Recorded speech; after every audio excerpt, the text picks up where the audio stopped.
تقصد حاجه ما اتعملتش. تقصد ما كملتش ولا تقصد ما اتعملتش؟ لا طبعا، التكنولوجي او بالعربي اسمها تقنية، هي معناها التطبيق العملي لنظريات العلم. العلم نظري، وحين يوضع في حاجز التطبيق يسمى تكنولوجي او تقنية. احنا عندنا علم نظري كويس جدا جدا، ولكن من الناحية التكنولوجية احنا ابيض يا ورد. تلاقي مثلا مدرس فيزياء يشرح لك فيزياء كهربية 100 فل و14 ومسمي نفسه صاروخ الفيزياء ويعمل له سنتر ويعمل كل حاجة، ولو باظت عنده لمبة في البيت يجيب كهرباء.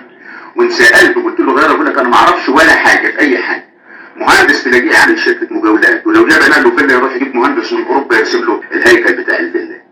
احنا من الناحيه التكنولوجيه ما فيش، زي ما انا بقول ابيض يا ورد، لان مدارسنا بدون معامل. وحاليا التدريس بيجي في اماكن زي كده سنتر سايبر. احنا في التدريس بنشتغل شغل البغبغانات، يعني انا بغبغان كبير، حفظت شويه حاجات ايام ما كنت في المدرسه بحفظها لكم انتوا بغبغانات صغيره، وانتوا بكره تكبروا وتحفظوها لبغبغانات لسه ما اتولدتش ولم تاتي بعد، وهكذا. بغبغان بيعلم بغبغان، بغبغان يعلم بغبغان، ودي هي حياتنا في المدارس، ولازم نعترف بكده. احنا من الناحيه التكنولوجيه ما فيش خط، لان التكنولوجيا دي ولاد بيتصرف عليها فلوس، مش ممكن حاجه اتصرفت عليها فلوس اديها لك ببلاش. انا بقول لكم اول ما تقرا في اي كتاب عنوان درس مكتوب عليه التكنولوجيا اعرف انك انت هتاخد علم ناقص. انتوا عارفين يا ولاد في امريكا ما يصرف على التعليم اضعاف ما يصرف على الاكل، ودي حقائق وانكرناها نبقى احنا هبل.